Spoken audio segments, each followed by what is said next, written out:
कोसी नदी है जिसे बिहार का शोक कहते हैं, क्योंकि कोसी नदी के अंदर जो बाढ़ आती है उसमें उससे बिहार में भारी तबाही मचती है। अपना मार्ग बदलने के लिए कुख्यात रही है कोसी नदी, अपना मार्ग बदलती रहती है। अब आपको पता है कि जब कोई नदी मार्ग बदलती है और उसके अंदर इतना ज़्यादा संख्या में पानी होता है तो उससे बहुत बड़ी तबाही मचेगी कि नहीं मचेगी। पानी इस रास्ते से बह रहा है और वो एकदम अपना रास्ता चेंज करेगा जहाँ पर मानव बस्तियाँ भी होती है, सड़कें भी है, लोगों के खेत भी है, तो तबाही तो निश्चित है। यह नदी पर्वतों के ऊपरी क्षेत्रों में भारी मात्रा में अवसाद लाकर मैदानी भागों में जमा करती है। अवसाद मतलब मिट्टी के रूप में जो कचरा लेकर आती है उसे हम क्या कहते हैं, अवसाद। इससे नदी मार्ग अवरुद्ध हो जाता है। बहुत भारी मात्रा में गाद इकट्ठी होती है तो नदी का मार्ग होता है जो जिस पर पानी बह रहा होता है वो क्या हो जाता है, बंद हो जाता है। और उसके बंद होने से क्या होता है, एकदम नदी अपना मार्ग क्या करेगी, चेंज करेगी नहीं करेगी। ये पानी आ रहा है उसके साथ में भारी मात्रा में गाद आएगी तो नदी का जो पहले का रास्ता है वो अवरुद्ध होगा मिट्टी से, तो या नहीं होगा, वो अवरुद्ध होगा। तो नदी को पानी को जाने के लिए तो रास्ता चाहिए, तो नदी अपना क्या करेगी, रास्ता ऐसी जगह रास्ता तलाशेगी जहाँ पर पानी स्पीड से बह सके और गति से बह सके। परिणाम स्वरूप नदी अपना मार्ग बदल लेती है। कोसी नदी ऊपरी पर्वतीय क्षेत्र में इतनी भारी मात्रा में अवसाद क्यों लाती है, क्योंकि इस नदी के अंदर जो पहाड़ी क्षेत्र के अंदर है वो ढलान बहुत ही ज़्यादा है। ढलान ज़्यादा होगा तो मिट्टी आएगी साथ में, ढलान कम होगा तो मिट्टी नहीं आएगी। अब ये हिमालय पर्वतीय अफवाह तंत्र का विकास कैसे हुआ, ये कह रहा है कि 2.4 करोड़ से 50 लाख वर्ष पहले एक विशाल नदी जिसे शिवालिक या इंडो ब्रह्म कहा गया है, हिमालय के संपूर्ण अनुदैर्ध्य विस्तार के साथ असम से पंजाब तक बहती थी। एक बड़ी नदी जिसे क्या कहते थे, क्या नाम था उसका, शिवालिक या इंडो ब्रह्म। और अंत में निचले पंजाब के पास सिंध की खाड़ी में अपना पानी डाल देती थी। शिवालिक पहाड़ियों की असाधारण निरंतरता, इसकी सरोवरी उद्गम और इनका जलोढ़ निक्षेप से बना होना, इसके रेत मृत्तिका, इसको अंडरलाइन कर लो, चिकनी मिट्टी, गोलासम, कोंगलारिमेट शामिल है, इस धारणा की पुष्टि करते हैं। कर लिया अंडरलाइन। कालांतर में इंडो ब्रह्म नदी की 3 अफवाह तंत्रों में बट गई। पश्चिम में सिंध, इसकी 5 सहायक नदियाँ हैं, ठीक है, झेलम, चिनाब, रावी, व्यास और सतलुज।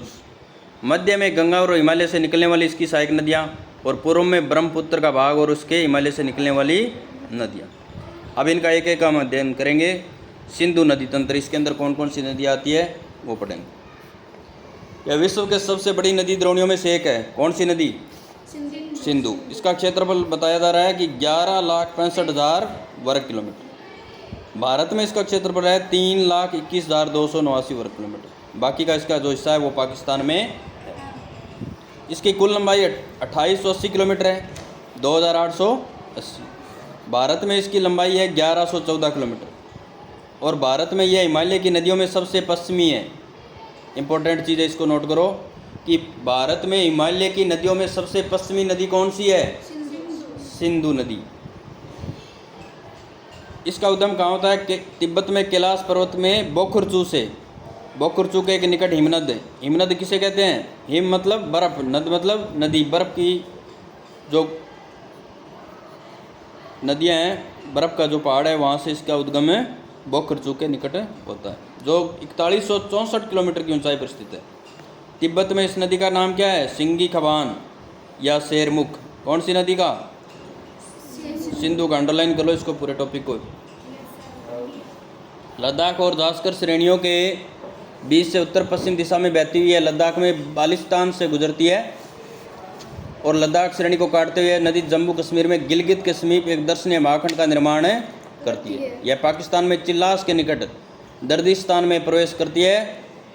पाकिस्तान में किस स्थान से प्रवेश करती है, दर्दिस्तान, चिल्लास के निकट, चिल्लास भी कहते हैं कई किताबों में से। अब सिंधु की बहुत सी सहायक नदियाँ हिमालय पर्वत से निकलती है। जैसे सहायक नदियाँ याद करनी है इसकी, श्योक, गिलगित, जास्कर, उंजा, नुम्रा, सिगार, गास्टिंग, द्रास। अंत में यह नदी अटक के निकट पहाड़ियों से बाहर निकलती है, जहाँ दाहिने तट पर इस काबुल नदी इसके अंदर मिल जाती है।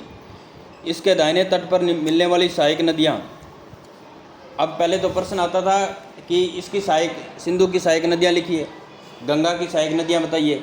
अब ऐसे प्रश्न नहीं पूछते। अब प्रश्न पूछने का तरीका बदल गया। अब ऐसे पूछते हैं इसके दाहिने तट पर मिलने वाली सहायक नदियाँ कौन सी है, इसके बाएं तट पर मिलने वाली सहायक नदियाँ कौन सी है। तो हमें इस हिसाब से इसकी तैयारी। दाहिने तट पर कौन सी है, खुर्रम, तोची, गोमल, विभव, संगर। ये सभी नदियाँ सुलेमान श्रेणियों से निकलती और यह नदी दक्षिण की ओर बहते हुए मिथनकोट के निकट पंच नद का जल प्राप्त करती है। पंच नद का क्या मतलब है, 5 नदियाँ। पंच का मतलब क्या होता है, 5, नद का मतलब नदियाँ। पंच नद कौन सी है, झेलम, चिनाब, रावी, व्यास, सतलज। रट लो इसको, 5 नदियों पर प्रश्न 100% आएगा। वैसे भी सिंधु नदी अभी विवाद में चल रही है, आपको पता है। सिंधु जल समझौता कब हुआ था, 1960 में, भारत और पाकिस्तान के बीच में पानी के बंटवारे को लेकर। ठीक है, इसमें क्या समझौता हुआ कि सिंधु की सहायक नदियाँ जिनका पानी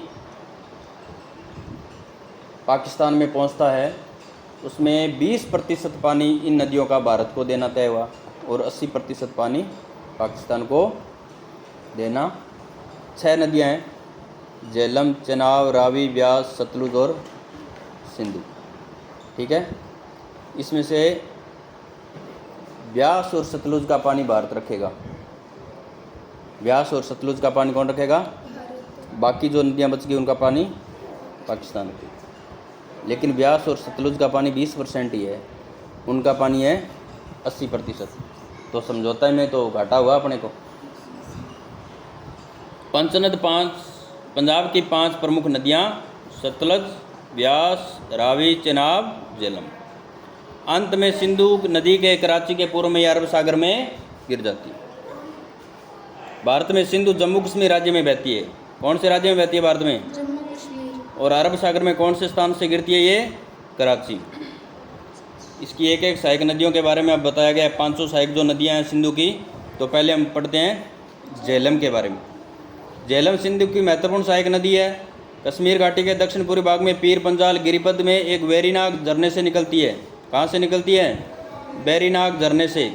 और पाकिस्तान में प्रवेश करने से पहले नदी श्रीनगर और बुल्दर झील से बहते हुए एक तंग और गहरे महाखंड से गुजरती है और पाकिस्तान में जंग के निकट यह चेनाब नदी से मिल जाती है। चेनाब नदी में अपना पानी डालती है कौन सी नदी, झेलम। अब है चेनाब, सिंधु की सबसे बड़ी सहायक नदी। अंडरलाइन करो इसे, सिंधु की सबसे बड़ी सहायक नदी कौन सी है, चेनाब। यह चंद्रा और भागा 2 नदियों के मिलने से बनी है। चंद्रा और भागा 2 नदियों से मिलकर कौन सी नदी बनी है, चेनाब। और ये सिंधु की सबसे बड़ी सहायक नदी है। ये हिमाचल प्रदेश में केलांग के निकट तांडी में आपस में मिलती है, इसलिए इसे चंद्रभागा के नाम से भी जाना जाता है। पाकिस्तान में प्रवेश करने से पहले यह नदी 1180 किलोमीटर बहती है भारत के अंदर। अब है रावी। रावी सिंधु की एक अन्य महत्वपूर्ण सहायक नदी है। यह हिमाचल प्रदेश की कुल्लू पहाड़ियों में रोहतांग दर्रे के पश्चिम से निकलती है। कहाँ से निकलती है, कुल्लू पहाड़ियों में रोहतांग दर्रे के पश्चिम से। और राज्य की चंबा घाटी में बहती है। चंबा हिमाचल प्रदेश का क्षेत्र एक घाटी है। और पाकिस्तान में प्रवेश करने से पहले सराय सिंधु के निकट चेनाब में मिलने से पहले यह नदी पीर पंजाल के दक्षिण पूर्वी भाग और धौलाधर के बीच प्रदेश से प्रभावित होती है। अब तीसरी नदी आ गई, चौथी व्यास। सिंधु की अन्य महत्वपूर्ण सहायक नदी है जो समुद्र तल से 4000 मीटर की ऊंचाई पर रोहतांग दर्रे के निकट व्यास कुंड से निकलती है। व्यास नदी कहाँ से निकलती है, व्यास कुंड से। यह नदी कुल्लू घाटी से गुजरती है, कुल्लू घाटी से गुजरती है और धौलाधर श्रेणी में